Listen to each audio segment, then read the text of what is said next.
Has this ever happened to you? I have a brand new water bottle, and I can see too much of it. A blank water bottle can be an unsightly bore. Luckily, using our patented technology, there is a solution. There is? There sure is. It's called stickers. These incredible devices are covered in glue on one end and funny, attractive designs on the other. They are the ideal solution for any water bottle in need of a little pizzazz. How do I acquire these stickers? Well, fictional customer, I'm glad you asked. Just go to wildgreenmemes.com, that's wildgreenmemes.com, to grab your very own Wild Green stickers. Wow, thanks, mister. Now what do I do about my fridge? Just wait until we tell this guy about magnets. wildgreenmemes.com.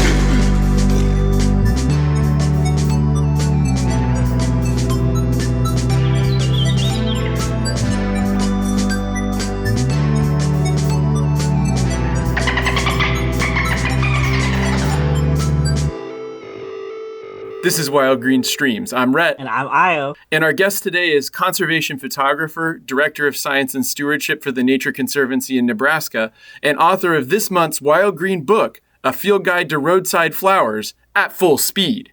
Chris Heltzer, welcome to the pod. Thank you. Your book, A Field Guide to Roadside Flowers at Full Speed, it originally came through our group as a meme, just a cutout from it and a picture of some really blurry wildflowers, and then the name, that's the whole joke. I only discovered recently that you actually completed an entire little field guide based on this. Yeah, I've been trying to get a life for a long time now, but it's one of those things. I had this idea bouncing around in my head for about a decade, and I actually tried to get other people to do it, and nobody wanted to do it. And over the holidays, one year, I just sat down and I did what you said. I did the meme part, and I laughed so much at myself that I thought I should just keep going because it was fun. The guide itself is exactly what the title says it is, but it's a guide to wildflowers that you would see on a roadside, but as described and as viewed from a moving vehicle. Yeah, who wants to do that? No, not me. And I love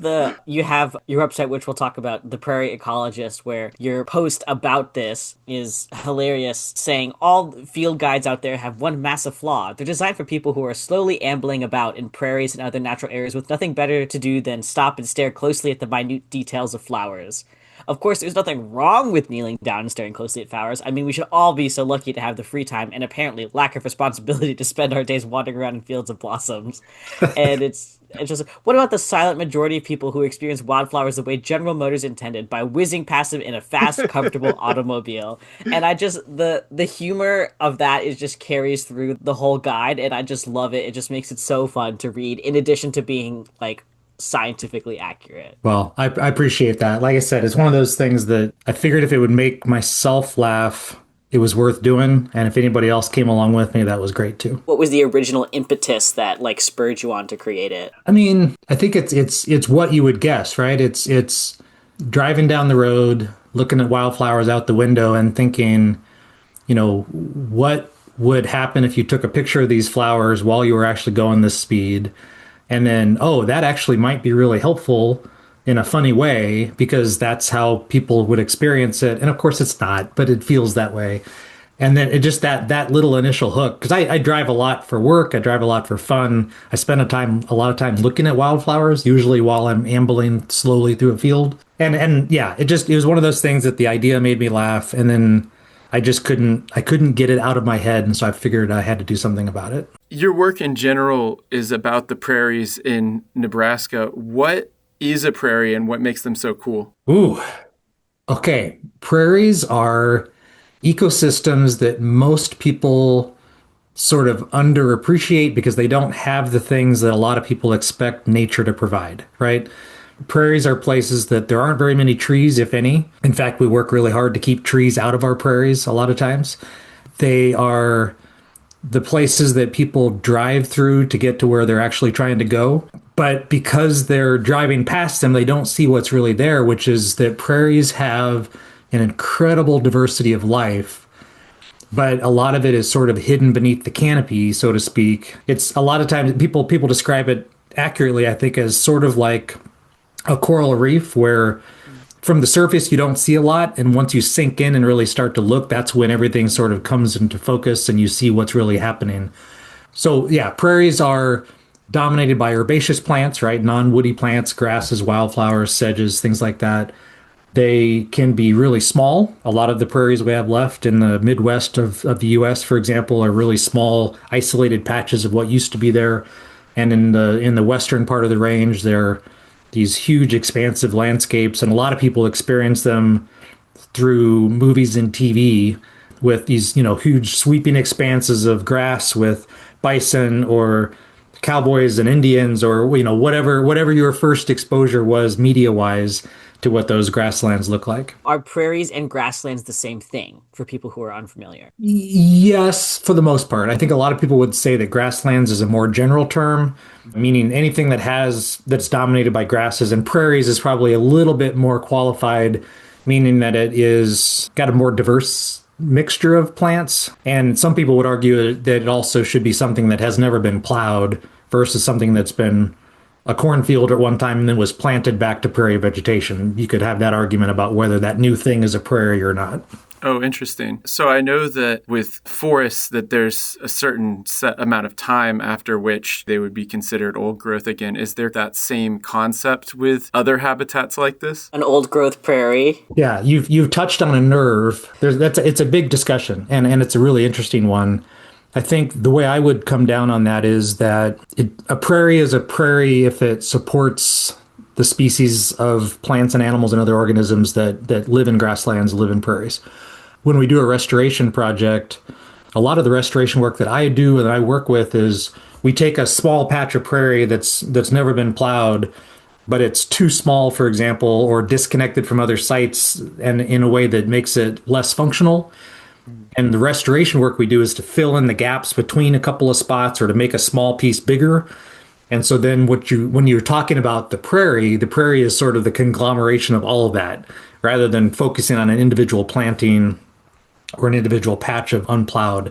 The prairie is sort of the whole piece that we've made more functional, hopefully. I like that. And I especially like the coral reef analogy, saying like it might not look like much, kind of from the surface, but then once you get into it, there's, I know, a lot more, because it's easy to see, a forest or a jungle or something, and you could visually see all that's going on. But prairies, you have to be kind of more up close to it. And I remember when I was first growing up, I was like, oh, it's just like, a bunch of grass, Yeah. whatever.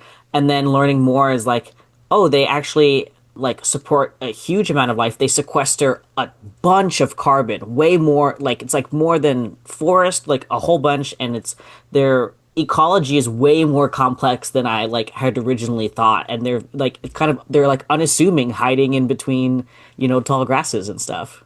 Yeah. Yeah, we prairie people don't show off much. We have to work hard to pull you in and show you why we're important and interesting. What went into choosing which species you included in your field guide? I mean, the honest answer is it's the ones that I had photos of that were formatted in a way that I could play with them to make it work. The dirty secret of the book is that these are not photos that I took while in a moving car, which obviously probably so good. They're perfectly good, sharp, in focus photos that I screwed around in with Photoshop and blurred them to make it look like they'd been taken at a fast speed. So don't tell anybody, but that's how they were made. Ooh, I mean, yeah. if you hadn't said it, we wouldn't have known, because there's a sense of movement in these photos, a real urgency where you're like, it feels like I'm looking at the photo, but then I should like turn my head because I know it's going to be spinning past me 70 miles an hour. Well, and it's funny because I say a lot that as a conservation photographer, I'd love to be known for my good, sharp images of nature and, really compelling photos. And instead, when I'm dead and gone, this is what people will remember me for, is these blurry photos of, things you can hardly identify. That's kind of been my story as well. My background is in wildlife ecology and filmmaking, but the only thing anyone knows that I've made is the Wild Green Memes for Ecological Fiends Facebook group. Like it's basically because it gets so much more virality on the internet. Well, and I mean, hopefully you're thinking about it the way I am when I justify my life to myself, which is that we're drawing attention to something that needs attention, right? And then once we capture people, we can get into other subjects and we can expand. But I think with nature, especially as scientists, we usually make a mistake of trying to lure people in with facts, and we end up lecturing people. Like the first time we meet somebody, we lecture them about, hey, prairies are really important because they sequester carbon, instead of trying to engage them like we would engage people in a normal conversation, right? You share funny experiences and find empathy with each other. And then once you get to know each other and you like each other, then you can have these deeper conversations. And I think as scientists, we try to go around it backwards, and it just doesn't work very well. You know, it's funny, this guide is actually kind of like a mini encapsulation of that, because you have the post and the intro to it, which are very funny. And then once you start reading it, though, it just sounds like a normal field guide, but, you know, with the concept, like it's few wildflowers have orange blossoms, so butterfly milkweed stands out, blah, blah, blah, blah, blah. Like it's a perfectly useful description of the blurry photos that you have in it. I'm glad that you think so. And especially what you were saying about trying to hook people in with the facts first, but then they feel kind of disconnected with it. Because you also did a square meter photography project, which was really interesting and I would love to talk to you about. And I think it was on your page somewhere I was seeing, you know, talking about hooking people in with the, like, just how cool and awesome prairies are. And then once they're like, oh, wow, then you can kind of like get in the facts that way if that's what you're choosing to do. Yeah. Talk about your square meter photography project, and then we'll ask more questions about it, because I was reading about it and I was like, whoa, this is really cool. Yeah, absolutely. It's the kind of project I really would like to be remembered for, because it was both fun for me and resonated with people. The idea for that came from the fact that I wrote a book about the ecology and management of prairies, and then that became sort of frustrating because I couldn't interact with anybody about it. Like I couldn't get any feedback from people who were reading it. So I started a blog, not really knowing what a blog even was. And I've been doing that for like 15 years. And after a while, you get to the point where you're saying the same thing over and over and trying to find just different ways to say it. It's a lot like being a preacher, probably. And one of the big themes that I like to hit on is the idea that, again, like the coral reef analogy in a way, that prairies, one of the most fascinating parts of prairies is how much happens when you kneel down and get close and look at it. So there's a lot of small scale things happening. And I thought it would be really fun to show people how much happens within one little small area and let them extrapolate from there. I kind of convinced myself that it would be fun for me also. So I went out to a prairie here in the town I live in. I'm in Aurora, Nebraska. There's a small little prairie right on the edge of town, kind of nestled between a trailer park and the dog pound and a cornfield. And I put 4 flags in the ground to mark out a square meter of space in the little prairie there, which was a replanted prairie, by the way. And then I just figured I'm going to spend the next year, whenever I have time, I'll come over and just photograph whatever I see, right? So it was partly an inventory project. How many things can I get pictures of? But I was only counting things that I got a really good, sharp, usable photo of, which means there were lots of things that came and went that I never was able to photograph. But a lot of it became a story about, the beauty and diversity that you can see within a small area, and the value of going to a spot and really spending time focusing on it over and over and over. It was a project that when I started it, I was worried that I was going to get frustrated as the year went along, because I was spending my time looking at this one little area instead of wandering around like I normally do with my camera. And the reverse happened. It was one of those things where every time I was out somewhere else taking pictures when the light was good, all I could think about was what I was missing in my little square meter plot. And it just became this real obsession in a fun way. So much so that I finished it. I wrote a book about it. We had a museum exhibit for 6 months. Now that exhibit's moving around some other places. But it hit people in a couple different ways that I wasn't expecting, and it became something that really resonated. And it was so much fun for me that I ended up doing it again 6 years later with the same exact square meter plot. And I just finished that up this last May. And the second time was more just for me. I just really wanted to do it again. It was such a fun way to experience the prairie and to sort of challenge myself and to inspire myself to see things, and my focus, force myself to slow down, sit down, and follow the advice that I always give people about how to experience prairies. What's something that surprised you that you saw during that project? Oh man, it's a long list. So the last time, this last version of it. For example, there was a plant that showed up in the 2024 version that wasn't there in 2018 called black nightshade. It's a little annual plant. It probably showed up because the prairie got burned the spring that I started. And I showed up one day to the plot, and on that plant, there were 8 or 9 blister beetles, like almost an inch long, gray, really cool little blister beetles. I'd never seen the species before in my life. All of a sudden, there was a whole gang of them that just sort of arrived at the plot, and they, over the next couple hours, just decimated this plant. Just tore it to pieces, chewed it up, skeletonized it, left nothing but stem. And it was surprising for 2 reasons. One, I hadn't seen a lot of insects using the plant. I kept waiting. I was trying to get some photos of the buzz pollination of the bees that hit that kind of plant. It would have been really neat. All the flowers disappeared after the beetles came. But I'd never seen the beetles before. There were lots of black nightshade plants in other parts of the prairie, and as I was walked in and out, I looked for those beetles.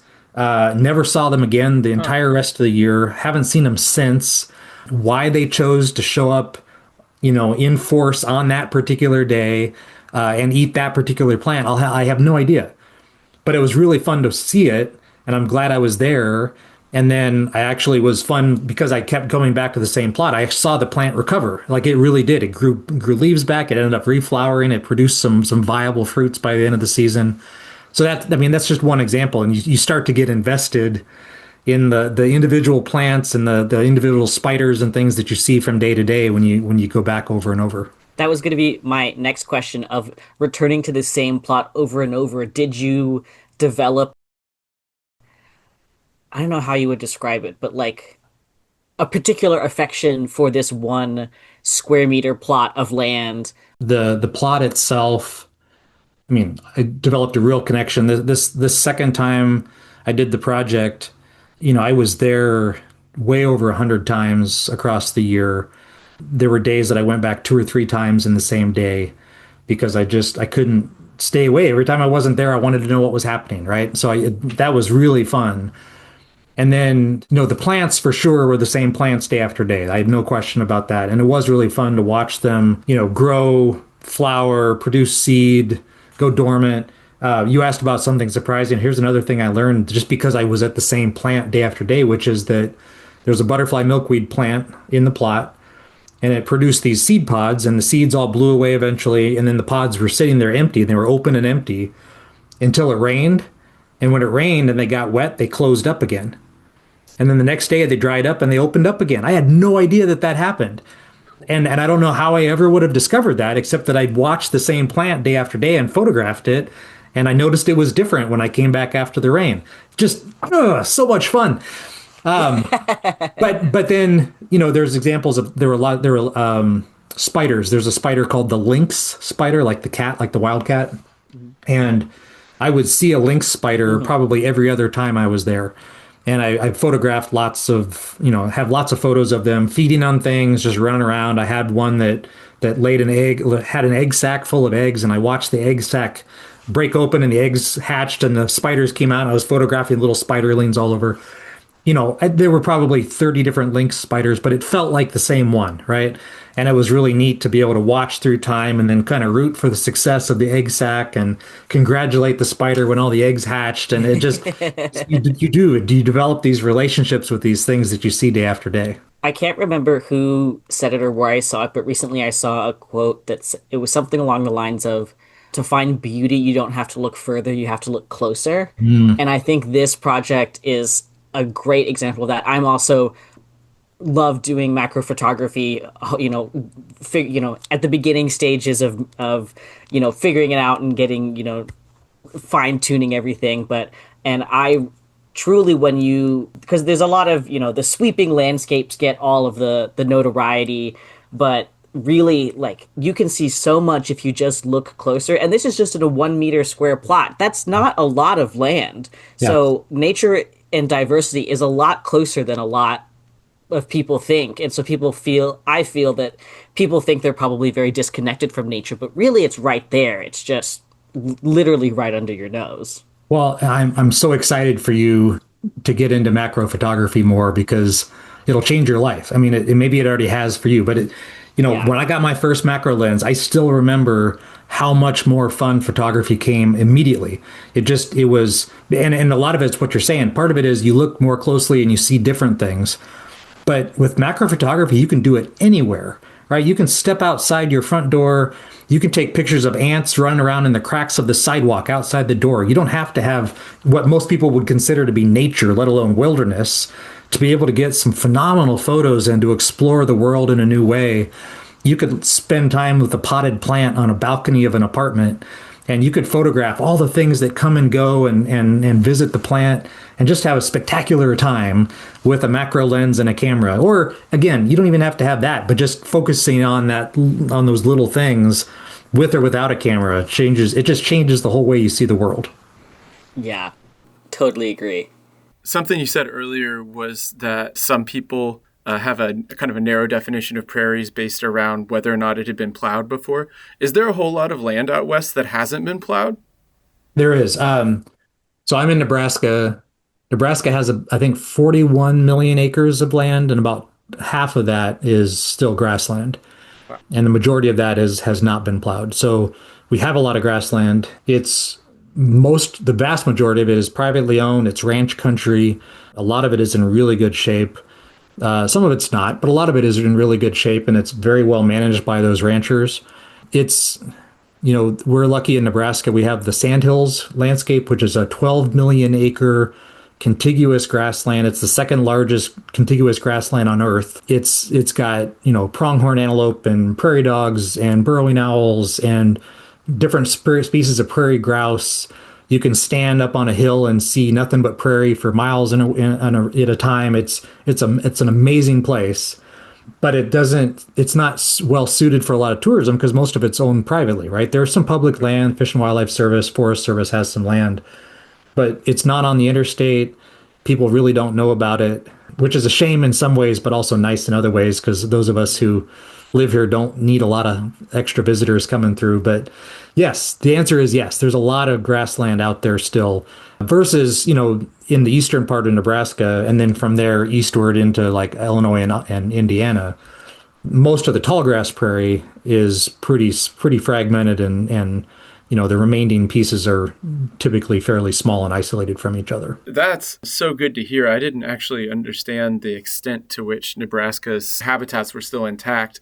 Coming from the southeastern U.S., where, our savannas are like 1% of what they were, it's cool to see that something is still not just being restored, but actually has survived to now. Yeah, it's because it's privately owned.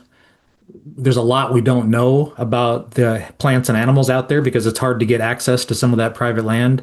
And so there's, endangered species out there they're in probably pretty good abundance throughout the Sandhills. And we just don't know a lot about how many there really are.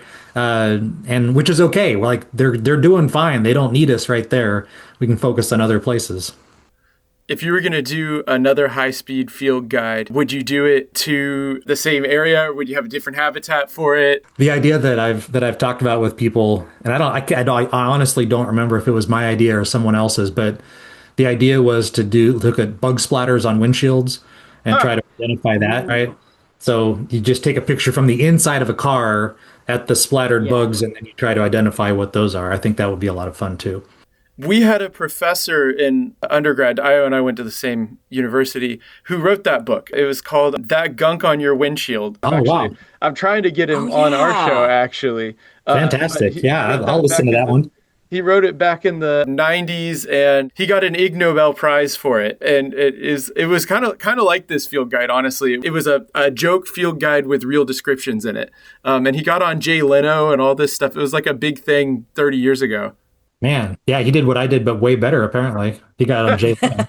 Or it was before everyone could see it through the internet, maybe. But, right. More bug splatters on cars back then, less now. Sadly. There might be some of that too. Yeah. Dark. But come on, Io.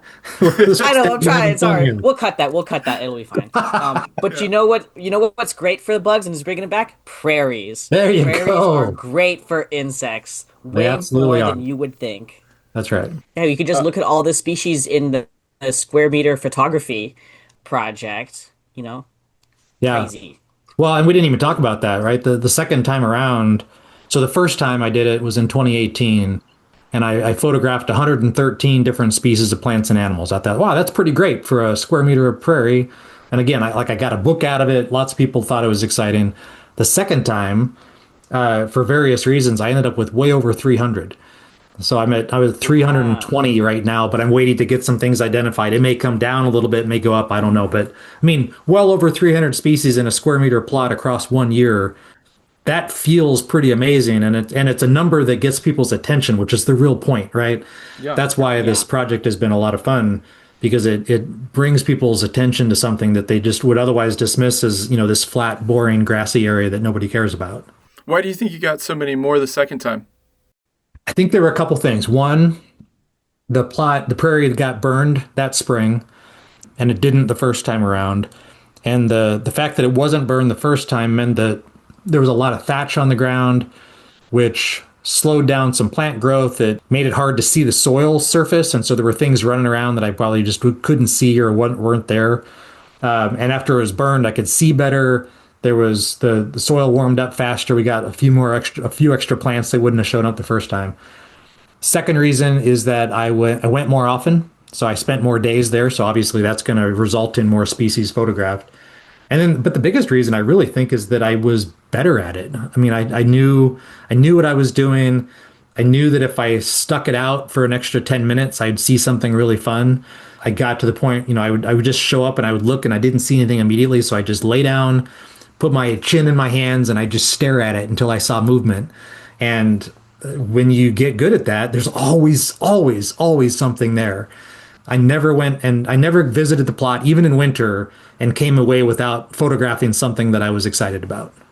Cool. Do you think you would ever either recreate this in another square meter in a different prairie as like a comparison, or like because I think this it would, especially if you're doing over a year, would be somewhat of an undertaking, but I think it would be really interesting to see, meter squared plots in either different prairies or different ecosystems, just to like really get people to like look closer and see actually what you can find. That's like, you don't need a ton of area to, Yeah. I definitely have had all those thoughts. I just got back. My wife and I were on vacation in Colorado, went up into the mountains. We found a spot that we were both happy with because she could do her trail running, but I was in a spot where it was fairly open and there were a lot of wildflowers, and I wasn't surrounded by trees in a way that I was claustrophobic.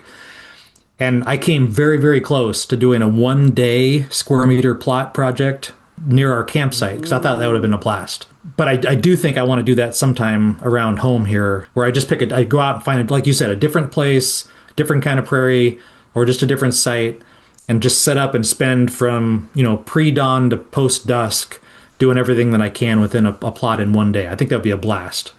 But what I like most about the project maybe is that it's inspired other people to do similar projects. And so what I really want is not for me to do more, but for other people to do something, right? I love hearing from people that they and their kids have started to, spend time in their little backyard flower garden, and they're visiting repeatedly through the season to see what's there and see what change. That makes me so happy. So I think anybody who wants to take any variation of that and run with it, they should do it, and then publish their own book or put it on their own blog or just enjoy it for themselves. I don't care. It's not my property. To go do something fun. Well, I was gonna say, especially the change over time, I think is really, I have discovered that like I really enjoy watching the change of like one place over time. A place where I worked, we did a prescribed burn, and watching the plants, because I was there like a couple times a week, watching the plants grow back and seeing which plants came first and how they came back, and it was way more fascinating than I thought to watch it change over time and then like through the seasons and stuff. So even if I highly recommend anyone, if there's like a particular area around that you like, watching it through the seasons, I found was sometimes way more interesting and fulfilling than seeing like a bunch of new places once, to like really dial in one area and like look at it closely over time. It was very surprising, and you learn way more than you think you will. Yeah, totally agree. And one of the blessings in my life is that I've been in my job now for more than 28 years. And I was in grad school and studied some of the same prairies that I now am in sort of supervise back when I was, so I've been looking at some of these sites for 30 years is the point. And the ability to watch those sites, not just at a small scale, but just in general, change over time. You see trajectories, you see directional change, but also there's something really amazing about knowing that if you go out to that site in early June, you're going to see this. And you go out there and you see it. It's like, yes, it's there again. There's a lot of like satisfaction and gratification and comfort in that familiarity and that predictability in some ways. But at the same time, you always know there's going to be new things. I've studied these same prairies for 30 years. I've been collecting plant data on some of them for like more than 20 years. And yet I still find new things. I find new species. The other day I was out in my family prairie that I know very, very well. And I was looking at a grass called Side Oats Grandma. It has a long stalk with little seeds that come off the side. And one of the stems looked a little different to me. And I looked more closely, and it was because there was a bug on it that looked almost exactly like one of the seeds. But it was enough different, and it was sitting on a seed. It made one seed look a little bigger. It's like, man, that's not quite right. I looked at it, and I was like, that's such amazing camouflage. I bet that bug is somehow tied to this plant species, right? Never seen it before. I looked 4 feet to the right, and there was another stem, and there was another bug of the same kind on that stem. It's like, man, how have I missed this for the last 30 years or whatever? Crazy. So I photographed it. I brought the pictures home. I submitted them to Bug Guide, which is a great resource for getting insects identified. And I was right. It turned out it's a narrow stink bug, and its favorite food is Side Oats Grandma, the grass that I photographed it on. So the combination of that, like comfort and gratification of watching things change, but seeing the repeated phenomenon year to year, and then still finding things new. I'm never going to get tired of looking at these prairies. Well, I think that's a good place to leave it. The parody book is called A Field Guide to Roadside Flowers at Full Speed, and your blog is on prairieecologist.com. Did you have anything else you wanted to plug? I'm on Instagram at prairieecologist, which is mostly, obviously it's mostly photos, but I kind of do it wrong. I try to write funny captions, or at least interesting captions. So at least every other one hopefully will make you laugh or roll your eyes or something. And then, I work for the Nature Conservancy. I'm proud to work for the Nature Conservancy. So if you go to nature.org, you can learn more about that organization and all the good work we do around the world. That's our show. Thanks for listening. If you'd like to support the show, you can do so by going to patreon.com/wildgreenmemes. That's memes with an M. Links to all of those things will be in the description. Until next time, I'm Rhett. I'm Io. And I'm Chris. And happy Year of the Frog. Wait, so tell me about the ballet. Okay. So one of the fun things about the book is that there have been a lot of people that contact me to, use something from the book, make it a t-shirt, do whatever. I almost always say no because I just don't care. I give you a free book. What do you want from me? But one of the most interesting ones came from a ballet company in California where somebody had choreographed a ballet dance for, I think it was just 2 people. And they wanted permission to use some content from the book for this dance performance. And I thought, well, that's got to be really funny in my head to look at it. I envisioned, there's pictures of blurry flowers in the background with people dancing in front of us. It's like, that would be fantastic. But it turns out, no, that's not what their vision was. Their vision was they wanted to have somebody read the introduction to the parody field guide while 2 people danced in front of it to this choreographed ballet. Huh. And I had to say yes to it. It was something too crazy to say no to. I'm really happy about it. And I just asked them that they send me a video of the performance, which they did. And it was really fun to watch. That's crazy. Did you find that directed more traffic towards your blog and more people discovered, or... It's hard to see. I didn't see a noticeable blip from that. What I normally see is I can tell whenever it shows up as a meme on somebody's site, and then I just get a bunch of people that come to the blog, or I get people that contact me. I get 3 or 4 emails, asking about the book or to use the book or to do something with it. I did not see a blip from the ballet performance, but I'm sure there was a bump of some kind. You're going to start seeing a ballet. The ballet subculture has an unusual affection for prairies. That's and right. Hey, I'll take it. We'll take any audience for prairies anytime.